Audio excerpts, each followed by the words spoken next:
microcrédit, ça consiste à faire un petit crédit à quelqu'un pour l'aider à créer ou à développer son entreprise sans rien lui demander en garantie. La microfinance, c'est l'ensemble des mécanismes financiers qui peuvent financer quelqu'un, soit sous forme d'un microcrédit, soit sous forme d'un crédit au logement, soit sous forme d'un crédit à la consommation, soit sous forme d'une assurance. Donc le microcrédit, ce n'est qu'une partie de la microfinance. Planète Finance a été créé parce que je me suis rendu compte que le vrai plus grand problème de la planète, c'est l'écart de richesse entre les plus riches et les plus pauvres, et c'est aussi le constat que la microfinance fonctionne. Quand j'ai commencé Planète Finance, j'avais rencontré depuis de longues années Mohamed Younous au Bangladesh, et j'avais découvert l'efficacité de ce qu'il faisait avec Grameen, et j'ai eu l'idée avec lui de généraliser ça au monde entier. Nous avons créé Planète Finance ensemble en 1998, avec l'idée de généraliser ce qui commençait un peu chez lui et dans d'autres pays, en aidant les institutions de microfinance qui étaient à l'époque balbutiantes à se développer. Et donc nous avons mis en place progressivement, dans aujourd'hui 60 pays, les moyens de soutenir, d'aider, de financer, d'assister les institutions de microfinance. Aujourd'hui, il y a 10 000 institutions de microfinance, 130 millions de bénéficiaires.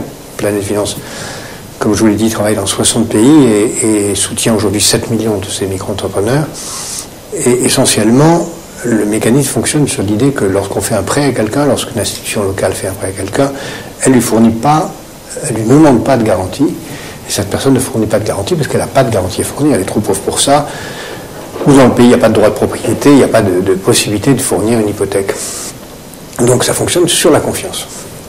L'agent de crédit vient voir une femme en général, puisque 90% des clients sont des femmes, soit à titre individuel dans les villes, soit dans les campagnes en créant des groupes d'une dizaine, en étudiant leur projet, en leur faisant confiance. Et ensuite, le remboursement se fait sur la confiance. Faire confiance se révèle extraordinairement efficace, puisque les taux de remboursement des institutions de microfinance sont 98% dans les délais, que les taux de rentabilité même de ces institutions de microfinance sont plus élevés que ceux des banques commerciales, et que la confiance aux gens, lorsqu'on a vraiment travaillé avec eux de façon concrète sur la façon de développer leur projet, est extrêmement efficace. Les femmes avec des enfants sont déjà à la tête d'une entreprise, qui est la famille. Donc elles savent gérer. Deuxièmement, les hommes cherchent plutôt un emploi salarié ou un emploi de fonctionnaire, et puis quand ils ne trouvent pas d'emploi, ils partent. Ils vont à la ville ou ils vont dans un pays étranger. Les femmes ne partent pas. Elles s'occupent des enfants, elles ne peuvent pas partir, les hommes le font. Donc il y a une évidence que les femmes sont beaucoup plus volontaires pour créer leur entreprise que les hommes, et la microfinance est un extraordinaire instrument de libération de la femme, de création de la dignité, de démocratisation du statut des femmes partout à travers le monde. On a constaté que la lacune, c'est pas tellement l'argent, même si je dirais tout à l'heure qu'il est manquant, mais c'est d'avoir dans les quartiers des gens qui aillent aider les jeunes à vouloir créer leur entreprise. Car la plupart des jeunes dans les quartiers ne savent pas qu'ils peuvent avoir un projet, qu'ils peuvent le mettre en place, qu'ils peuvent le structurer et créer une entreprise. Donc nous avons identifié 6 quartiers pour commencer, notre première expérience. Nous avons mis en place des équipes composées et dirigées sur le terrain par des gens des quartiers qui ont réussi, qui ont même créé leur entreprise, qui servent à la fois de modèle, de tuteur, de parrain, d'incubateur. Nous venons commencer à former des jeunes à apprendre ce que c'est qu'une entreprise, à apprendre comment créer leur emploi, à apprendre comment formuler leur programme.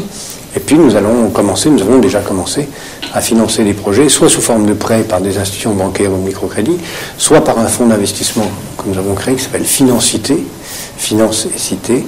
Pour prendre des participations en capital, nous allons apporter du capital et pas seulement des prêts à ces entreprises à travers la France.